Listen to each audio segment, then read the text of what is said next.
जो लोग भी देश का माहौल खराब करने की कोशिश कर रहे हैं उनके तार पता लगाए जाएंगे, कहीं विदेशी ताकतों से नहीं जुड़े हुए।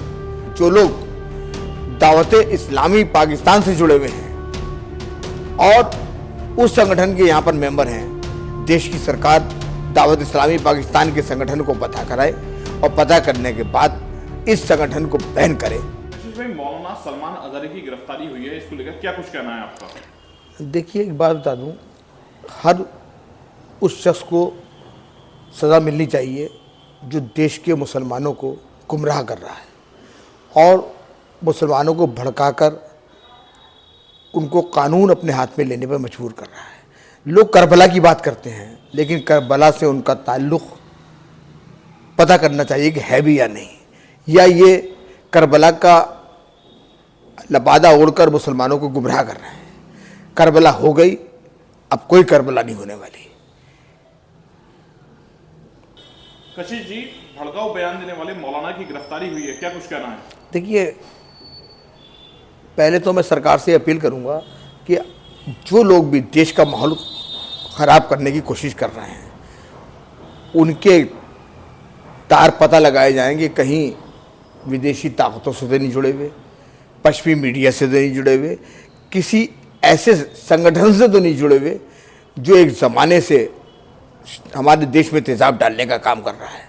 और देखिए, मैं बता दूं कि मैं एक संगठन के ऊपर पहले भी उंगली उठा चुका हूं और सरकार से मांग कर चुका हूं, और आज आपके संगठन के ज़रिए भी मांग कर रहा हूं कि जो लोग दावते इस्लामी पाकिस्तान से जुड़े हुए हैं और उस संगठन के यहाँ पर मेंबर हैं, देश की सरकार दावत इस्लामी पाकिस्तान के संगठन को पता कराए और पता करने के बाद इस संगठन को बैन करे और इन लोगों को भी जेल का रास्ता दिखाए, क्योंकि ये भी बिल्कुल आतंकवादी सोच के लोग हैं और जो है सूफीज़म के खिलाफ हैं, देश के खिलाफ हैं।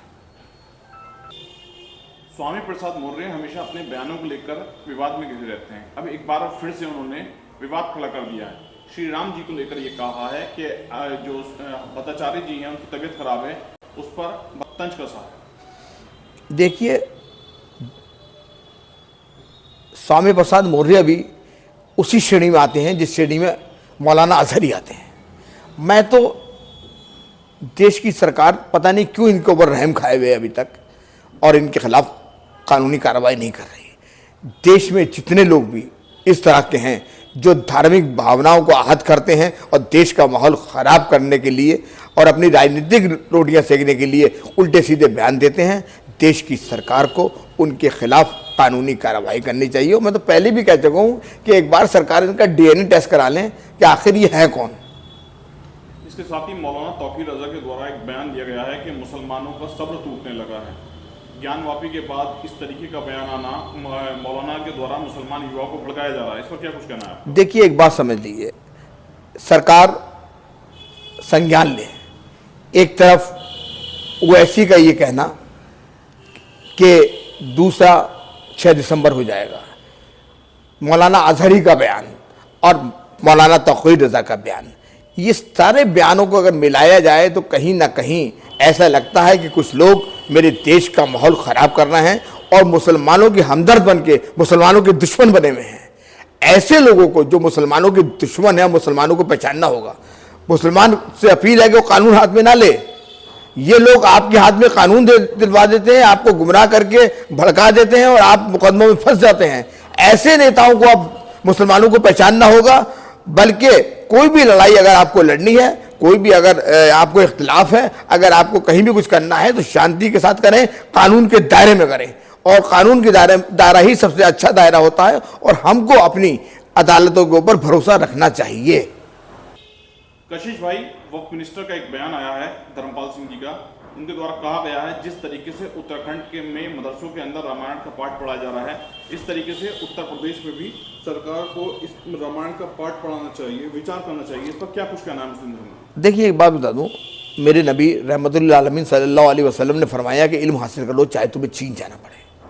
तो चीन में ना तो कुरान पढ़ाया जाता है ना अरबी पढ़ाई जाती है, तो इसलिए इस्लाम ये कहता है कि हर इल्म हासिल करो, और किसी भी इल्म हासिल करने के लिए और कोई भी ग्रंथ पढ़ने के लिए। लोग तो चतुर्वेदी हुए हैं, लोगों ने मुसलमान कारी सदुल्लाह चतुर्वेदी बहुत बड़ा नाम है, जिन्होंने चारों वेदों का ज्ञान किया और बाकायदा वो अपनी स्पीच ही चारों वेदों से कुरान से देते थे। तो अगर रामायण पढ़ाई जा रही है तो इस पर क्या इख्तलाफ है, इल्म हासिल करने में क्या इख्तलाफ है? अगर लोग इस पर सियासत करते हैं तो वो देश के दुश्मन हैं, वो राष्ट्रवादी नहीं है। और दूसरी बात मैं आपको ये बता दूं कि जो देश की भारतीय संस्कृति है, कुछ लोग इसके दुश्मन बने हुए हैं।